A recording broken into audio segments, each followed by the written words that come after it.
আমার মামা শ্বশুর মামা গতকালকে আমার এই দিশা এক কাপ চা বইটা পড়েছেন। আমি এখন মামার কাছ থেকে একটু জানবো মামার কেমন লাগলো। মামা একটু বলেন। আগে আপনি একটু আপনার পরিচয় দেন, তারপর আপনি বলেন বইটা আমি কেমন মোহাম্মদ লেগেছে। সেলিম মেহমান। আমার আব্বা মৌলানা মোহাম্মদ সাহেব জুনাগড়ি। উনি তাফসির লিখতে যে বসে উনি তাফসির ইবনে কাসির আরবিতে, যেটা সারা বিশ্বের নাম করা তাফসির, ওটাকে উনি আরবি ২৫০০ পৃষ্ঠায় আরবিতে ছিল, তো ওটাকে উর্দুতে ২৫০০ পৃষ্ঠায় ছাপিয়েছিলেন। আহ, উপমহাদেশে তখন উর্দু তাফসির তেমন ছিল না, আর উর্দু ভাষায় তখন ছিল উপমহাদেশের মজহাবি কোরআন শরীফের পরেই ওর স্থান ছিল। তো এই তাফসির, এই জন্য তাফসির ইবনে কাসির খুবই মকবুল তাফসির হয়েছিল মৌলানা জুনাগড়ি সাহেব। আর মৌলানা জুনাগড়ি সাহেবের আরও বইয়ে মৌলানা আবুল কালাম আজাদ, ভারতের শিক্ষামন্ত্রী যিনি ছিলেন জওয়াহরলাল নেহরু পর্যন্ত, তো উনি ভূমিকা লিখেছেন। আর এইভাবে আমার আব্বা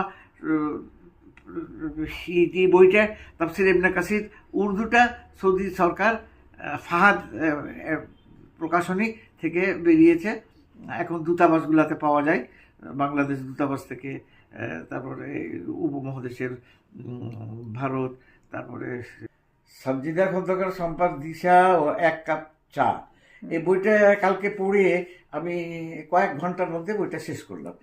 শেষের দিকে এত বোঝা লাগলো, তো কিছু টুকটাক কাজ ছিল আমার, তবুও সব বাদ দিয়ে এইটাকে শেষ করি, তারপরে করবো। তো সম্পূর্ণকে শেষ করলাম। তো খুবই ভালো লাগলো, খুবই ভালো লাগলো। আর এই বইটা যেই পড়তে লাগবে সে শেষ না করে ছাড়বে না, শেষ শেষ শেষগুলা। তো এই জন্য আমি সবাইকে অনুরোধ করব, এই সব লেখকের লেখিকার হাতকে শক্ত করার জন্য এদেরকে সাহায্য সহযোগিতা করতে হবে, উৎসাহ দিতে হবে। তাহলে সমাজ থেকে তবে ধর্ষণ আর অমুক সব বন্ধ হয়ে যাবে ইনশাআল্লাহ। আর দিকে যে কয়েকটা অধ্যায় খুবই ভালো লাগলো।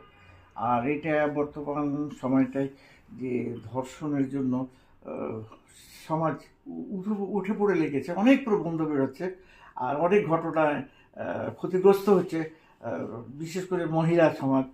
তো এর জন্য এই বইটা মহিলাকেই প্রতিরোধ করতে হবে ভালোভাবে। তো এত সুন্দর করে লিখেছে। আর এই বইটা পড়ার পর বুঝলাম কি এগুলো বিশেষভাবে এরকম প্রবন্ধ বেরোনো দরকার, আর বই ছাপা দরকার, আর বেশি বিস্তার লাভ করতে হবে। আর না হলে এই সমাজ সংস্কার হবে না। বর্তমান খুবই সবাই সমাজ সচেতন হতে হবে। আর